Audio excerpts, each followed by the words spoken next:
What's up guys, and welcome back to the channel. So my name's Dave and I make content around running, shoe reviews, and my life. Today we're going to be talking about some very naughty shoes that are coming out this year. 2025 is going to be the best year yet for super shoes. I'm calling it right now. Yeah, hey, look, whoa, whoa, whoa, whoa, whoa, whoa, whoa, whoa.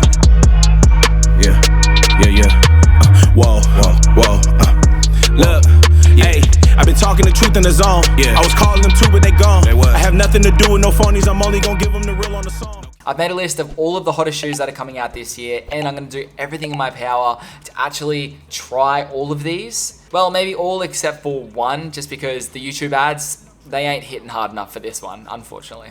So there's a few shoes that I've got to talk about, so let's get into it. So the first on my list is the Adios Pro Evo 2.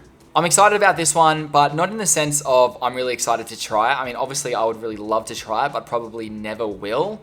But I'm more excited in the sense of I really just want to see what super shoes can become in 2025. I basically just want to see how light, how fast, and how minimal that shoe companies are willing to go for these really top of the line super shoes. Are super shoes going to go down the path of like a single use super exclusive option in 2025? Or are they gonna stop caring about all that stuff and then start bringing out 60 mil stack shoes or something? I don't know, whatever it's gonna be, I'm excited to see what is coming. Either way, these shoes, they're gonna break the internet for sure. And the Adidas Evo 2 is definitely one of those shoes. I'm also really loving the silver colorway. It's definitely a look for all of those UVU fanboys out there. They must be absolutely stoked. But at this point, I don't know when it's going to release in 2025, if at all, to the public. I'm sure that we'll be seeing them on some Adidas Pro Athletes' feet in some upcoming marathons. Who knows, we might see some at London. For the next one, I had to talk about this shoe. It's been absolutely plastered all over socials this week, so I absolutely had to address it. We've got the Nike Vaporfly 4. I mean, you've probably seen this photo that I'm putting up on the screen now. This is a prototype shoe, and it's like the only image that's been released online, but I think you'll find this is probably how the shoe is gonna look when it releases, but it'll probably be in a different colorway, I would say. They usually like to bring out the Proto colorway, which is usually just plain white with some like orange on it or something. You guys remember the Proto Alphafly 3s, they were sick. So hopefully they continue that tradition and they bring something out for the Vaporflies as well. Or maybe that was only Alphaflies. Well, let's hope they do it anyway. To me, it looks like an Alphafly 3 on the bottom with just like a Vaporfly upper. Like, what do you guys reckon? But nonetheless, you can bet that I'll be copping these when they drop, even when I probably don't need them, but that's just the Nike effect. But let's just hope that the durability is a little bit better than the Alphafly 3s. Those were not great. It's looking like these shoes are gonna release in April this year. Fingers crossed, guys. It's all looking that way. Let's hope. So this next shoe was teased to everybody around the world just before the Paris Olympics. That was unless you were one of the few people that were in the know enough to cop a very limited release that Saucony did. That's the Saucony Endorphin Elite 2. So basically what they did was they released the shoe at a very small quantity. They didn't really tell anybody about it. I mean, apart from maybe a couple of influencers. I must have missed that somehow. Come on, Saucony. And then all of their elites obviously knew. So basically the shoe, for it to be legal to be worn at the Olympics, it has to be accessible to the public. I think there has to be an X amount of shoes that have been accessible worldwide.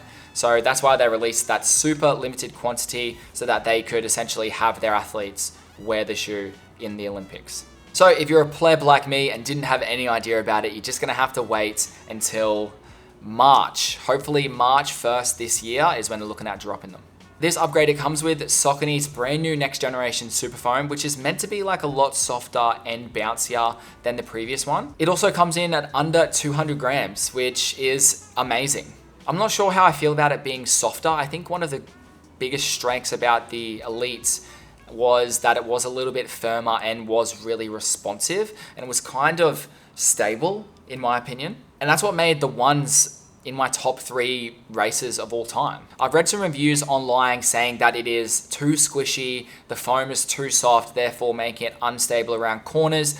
And I've also seen some worrying reviews about the durability, but I guess I'm just gonna have to wait until they release and then find out for myself and build my own opinion on these shoes. But it doesn't take anything away from that I really, really want to try these shoes. I love the ones, so there's a really good chance I'm going to love the two. So super excited for this one. March 1st, put it in the calendar and try to cop yourself a pair. That's what I'm going to be doing. Okay, the next one is the Brooks Hyperion Elite 5. This one I don't know much about. I've only just seen a few photos floating around. I've seen that they were at the running expo in America. I was going to say Texas. I don't know. I can't remember where it was, but I'm sure we all saw all those videos on YouTube of all the shoes coming out. This one caught my eye. Although I will say I wasn't super excited about it. I've become more excited just recently when I received the Hyperion Elite 4 PB, which is basically the upgraded version of the original Hyperion Elite 4. Previously, they only had like a nitro-infused DNA flash foam, which was a little bit behind the curve, if I'm being honest, and it didn't really suit the price point. But then they released the PB version where they've changed the entire midsole and they've changed it to 100% DNA gold PBA foam. So that really got me excited. I got to try that. I actually ran in it this morning and boy, it felt amazing. So when I was looking up shoes to look up for this video and I saw the Hyperion Elite 5, I am now so stoked to try that out because if it's anything like the 4 PB, then I know I'm absolutely going to love this shoe. Brooks, they just really keep surprising me. They've got some really good gear coming out. It's like I said, the Hyperion Elite 4 PB is an amazing shoe. I've heard really, really good things about the Glycerin Max. I mean, pretty much everybody on YouTube absolutely love that shoe.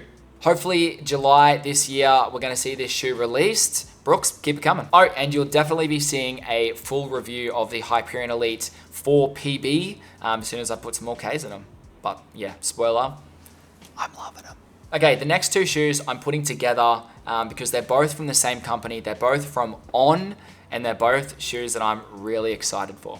And I've actually seen these in the flesh. Got to hold them, and boy, they're exciting. We're gonna start off with the OnCloud Surfer Max. So I've been told that this is pretty much the OnCloud Eclipse 2, and you can definitely see that from looking at this picture. I mean, it doesn't even look like a Surfer. It pretty much looks like a Cloud Eclipse.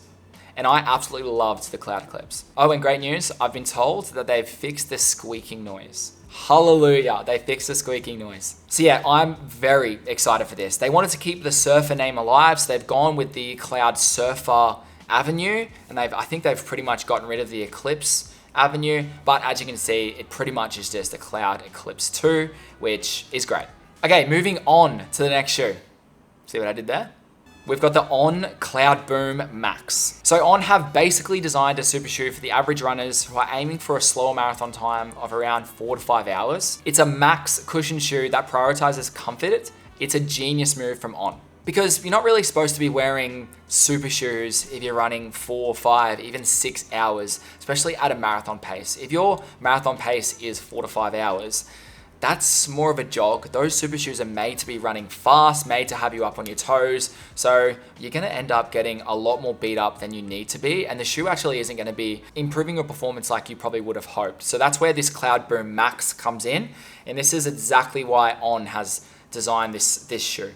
I've also been told that some faster runners, so closer to the elites, the sub-elites, or even like your sub-3ers, they've decided to use this shoe as a super trainer. So they've been using it for their easy runs and their long runs. And this is probably exactly where I'm going to be using this shoe, I reckon. Keep an eye out for some sick colorways. I've seen that there's a lot of colorways coming out in both of the shoes I just mentioned. The Cloud Surfer Max is hopefully releasing in July, and the Cloud Boom Max is hopefully releasing in August this year. All right, last but not least on the list, we have the New Balance Supercomp Elite V5. All that I've got to go off is this one photo. This is the only photo that I could dig up on the internet. I say this all the time, but New Balance, they have some of the coolest shoes on and off the road, and this shoe, it's no different. I've called the V4 the perfect training shoe. Will the V5 be the perfect racing shoe? So many shoes coming out in 2025. Like, what the hell? What are you most excited to try in 2025? Did I miss any? Let me know in the comments. But that is going to conclude this video, guys. I hope some of these shoes got you as excited as they made me. Oh man, I just love running shoes. I don't know if you could tell, but obviously I've got a bit of a fetish for running shoes. If you like this video, make sure you like it and subscribe to the channel so you don't miss any of my future content. Share this to anyone who you think would like any of the shoes that I spoke about in this video, or anybody that you think would engage my content. Thank you so much for watching, guys. I'll see you in the next one. Peace. Yeah, hey, look,